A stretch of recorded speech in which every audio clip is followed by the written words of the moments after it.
এটা হ'ল এই আৰচিচি দলংখন অতি সোনকালে উদ্বোধন কৰা। নৱেম্বৰ ডিচেম্বৰ মানত আৰচিচি দলংখনৰ কাম আৰম্ভ কৰিব। 13 আগষ্ট তাৰিখে অৰ্থাৎ পৰহি দুৰ্ভাগ্যজনকভাৱে আমাৰ খাৰবাল্লিচৰৰ নুৰ ইছলাম ভাইৰ পত্নী জুইত ভস্মীভূত হয়। তাৰ লগতে তেওঁৰ দুটা সেমি আৰচিচি সেমি পাক্কা ঘৰ আপোনালোকে অলপ হেৰি দি দেখাই দিয়ক। এই 3 পাত আছিলে আৰু পকী খুঁটা এনেকুৱা থাকিলে সেমি পাক্কা ঘৰ দুটা সম্পূৰ্ণৰূপে ভস্মীভূত হয়। তাৰ লগতে কেইবাজনো মানুহ খুব বেয়াকে আঘাতপ্ৰাপ্ত হয়। তেওঁলোকে কলগাছিয়া চিভিল হস্পিটেলত চিকিৎসাধীন হৈ আছে। ইয়াৰ উপৰি তেখেতৰ নগদ ধনো ভস্মীভূত হৈছে। 50 কুইণ্টল মান ধান ভস্মীভূত হৈছে, তাৰ 50 মন ধান। তাৰোপৰি বিভিন্ন অলংকাৰ আদি ভস্মীভূত হৈছে। অত্যন্ত দুৰ্ভাগ্যজনক ঘটনা। আৰু এই দুৰ্ভাগ্যজনক ঘটনাৰ খবৰ পাই মই পৰিয়ালৰ কাষত মানে সমবেদনা প্ৰকাশ কৰিবলৈ উপস্থিত হৈছোঁ।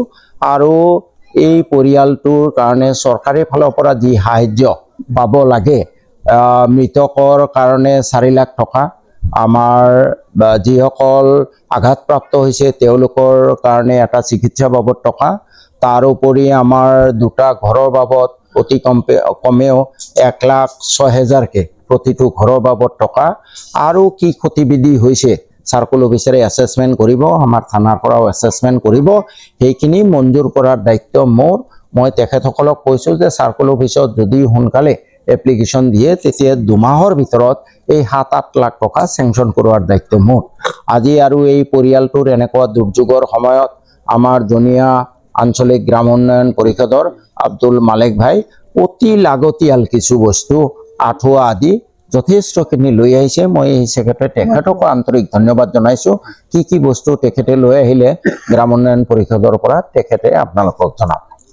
স্যাৰ খাৰবাল্লিচৰৰ মানুহৰ দুটা বেছি প্ৰব্লেম হৈ আছে। এটা হ'ল গৰাখহনীয়া, দ্বিতীয় নম্বৰটো সৰু কোন ল'ৰা ছোৱালী যেতিয়া স্কুলত যায় নদী পাৰ হ'ব লাগে, বহুত প্ৰব্লেম। ঠিক আছে, মই ইতিমধ্যে এই নদীৰ কণ্ট্ৰলৰ কাৰণে ইঞ্জিনিয়াৰবোৰে আহি সাৰ্ভে কৰি গৈছে। আমি খুব আশাবাদী ৱৰ্ল্ড বেংকৰ 2nd ফেজৰ পৰা ডিচেম্বৰ মানৰ পৰা আমাৰ কাম আৰম্ভ হ'ব।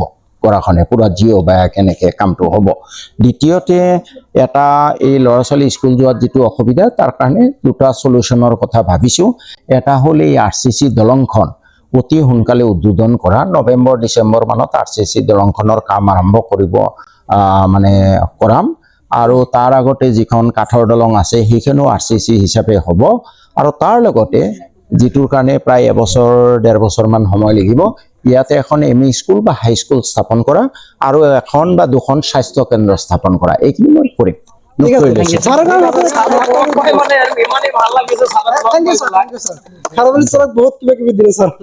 Thank you. ME school, high school, ঠিক আছে। Thank you, bye.